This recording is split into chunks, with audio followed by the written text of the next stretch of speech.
My mother-in-law and sister-in-law are furious with me even, though I took sole responsibility for my father-in-law's care. You were not part of this family. You don't get a seat at the funeral. You're a housekeeper, so you work behind the scenes. And they continue with grins on the, Don't worry, we'll live and pretend we took Dad. That way you won't have to worry about being accused of shoddy work as a CIA. I can't believe it. What they said and did left me speechless. My name is Alyssa. I'm 46 years old. I work part-time as a caregiver. My husband, Calvin, is an engineer. We have a son, but he has left home to pursue his job. We had just passed a major milestone in raising our child, and now we were taking a breather. At that time, our family was shaken by a terrible event. My father-in-law had a stroke and needed nursing care. I can't take care of him. My legs are too weak, you know. My mother-in-law called my house to help. My husband has a sister, Doris, who alone. If my mother-in-law can't take care of herself, then it should be either my sister-in-law or a professional caregiver who takes care of her. Soon after, we had a family meeting. We have a professional caregiver in our family, so it's a done deal, isn't it? My sister-in-law singled me out with a look on her face. I knew it would come to that, but that doesn't mean I do feel comfortable discussing my job and taking care of my family members on the same level. On the other hand, there are things that can be done from the perspective of a caregiver. In my work, I have seen many families between the debt of gratitude to their parents and the hardships of caring for them. My father-in-law and I are not related by blood. I thought I might be able to separate in a way that blood relatives can't. Calvin, how do you feel about your father? I asked my husband right then and there, and he answered immediately. I owe my father everything for raising me to be a man. That's when I came to terms with Then I will take care of him. my mother-in-law and sister-in-law with big smiles on their faces. Oh, really? Thanks. I felt sadness and anger at the way spoke to me as if it was a matter one. And so my life as caregiver began. Well, as it happens in any home, things happen day by day. Bathing, toileting, and the midnight snack. I quit my job because I found it too difficult to take care of my father-in-law while working part-time. However, if I took on all the work, would become exhausted and collapse later. So I left him at daycare for a certain amount of time and tried to keep my mind in check. But my mother-in-law and sister-in complained about the way I was taking care of him.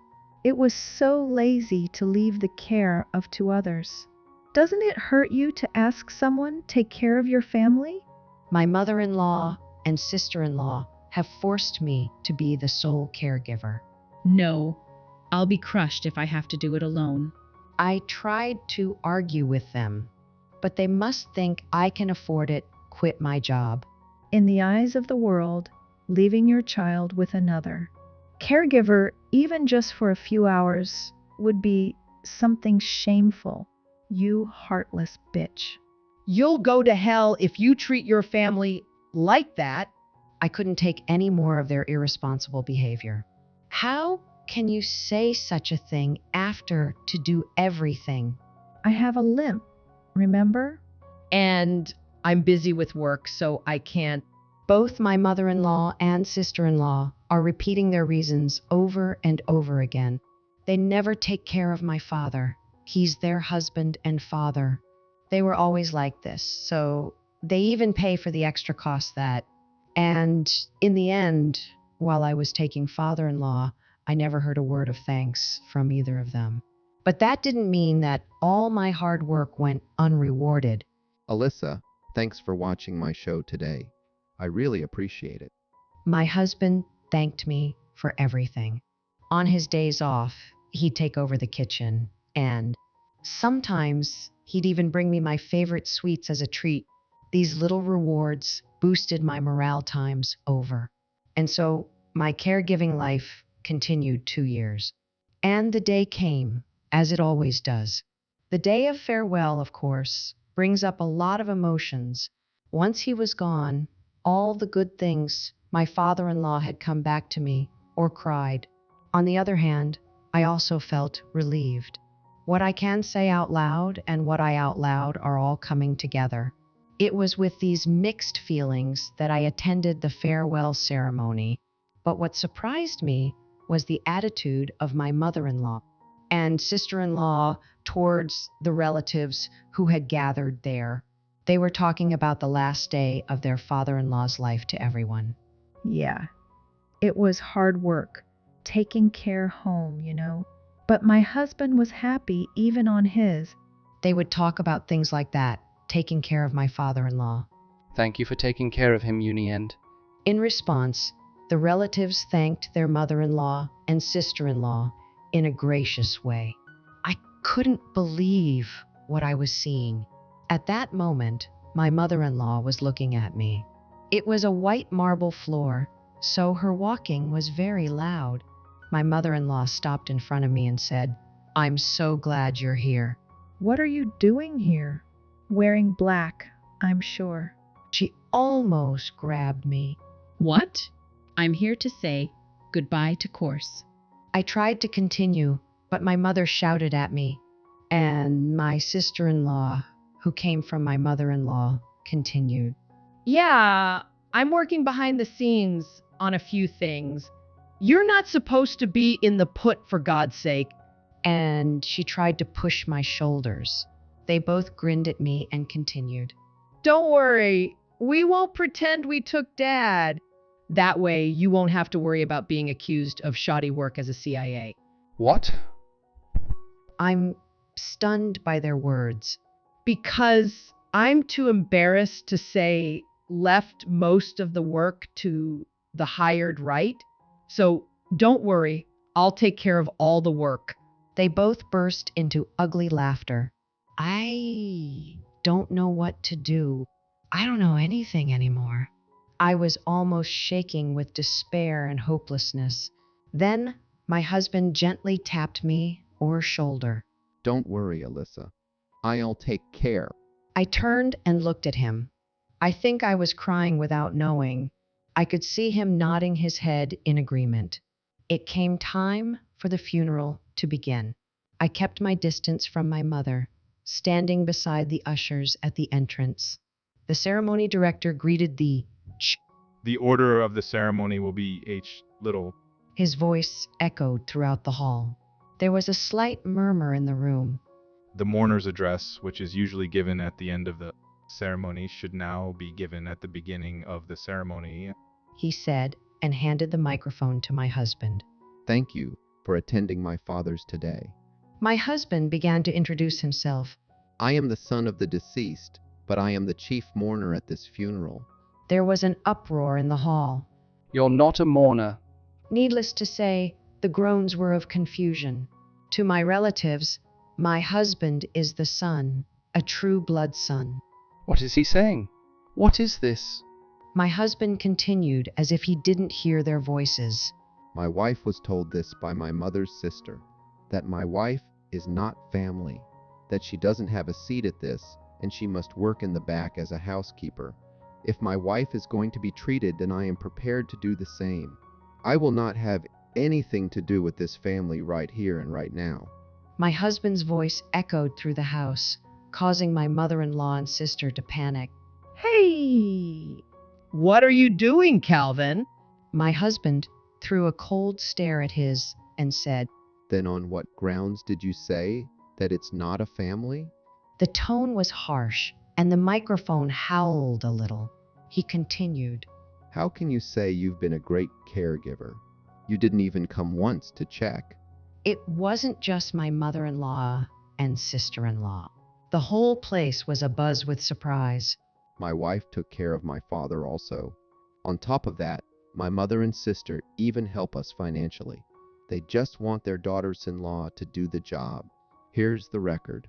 My husband took out his smartphone, revealing his father-in-law's caregiver that my husband and I had shared.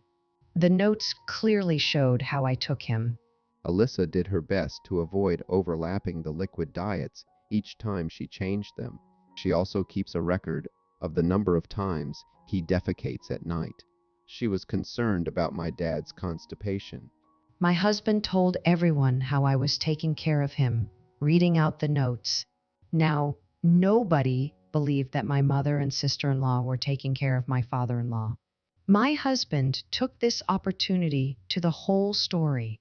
My wife was told by both of them that another caregiver was just a way of getting out of their responsibilities. But if she had to take care of me all day long, she would collapse. So I made the arrangements, but my mother and sister said she was slacking off and wouldn't even pay costs. My mother-in-law refutes this explanation. Because my daughter-in-law is a professional caregiver, isn't she? And my husband immediately cut her. You admit what I say is true, don't. Well, that's... My husband continued. You didn't do anything to take care. It's easy for you to come off like, my wife is not a volunteer or anything. I'm going to charge you an hourly rate based on the number of hours you put in to take care of him. I want full payment. My mother-in-law and sister-in-law were at my husband's words. I have a limp. I can't walk properly. I was busy working. There was a chill in the air. The only ones who didn't notice were them. And my husband spoke to the family attendants. They are the ones who have no right to my father's funeral. What do you think, everyone? After a short silence, a man stood up.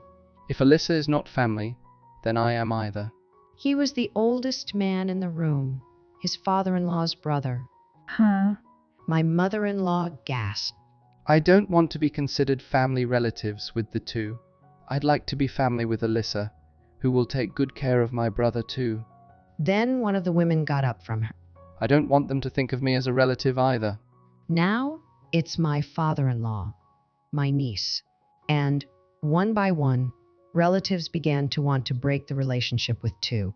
My mother, who is my father's wife's sister, who is my father's daughter's strangers, and my wife is my true family, not. A relative in the audience answered my husband with applause. Thank you, Alyssa, for taking care till the end. It must have been very hard for you. The relatives who knew the truth did not comfort me. Thank you, Alyssa. Thank you forever. I held my husband's hand back as he out to me with tears streaming down. My mother-in-law and sister-in-law have left. And so the farewell ceremony came to Schumann's Traumatic. My father's favorite music was played in the hall. We also put his favorite wine bottle coffin. Hope you're at peace now. It was a tough 2 years for you, too. Thank you so much for raising such husband. I bowed my head once more as I said goodbye to my father-in-law. I went back to work as a caregiver, part-time to full-time, and eventually became a manager. Every day, I listened to the complaint caregivers and the struggles of those being cared for. On the other hand, my mother-in-law, sister-in-law, who were cut off from their relatives, moved far away because they couldn't stand the cold eyes of their family members. I probably won't see them again. My husband bought some flower seeds to plant in the garden. Oh, bellflower. Your father used to them. I looked up at the blue sky as I placed them. Thank you for watching until the end. Please subscribe to our channel. See you in the next video.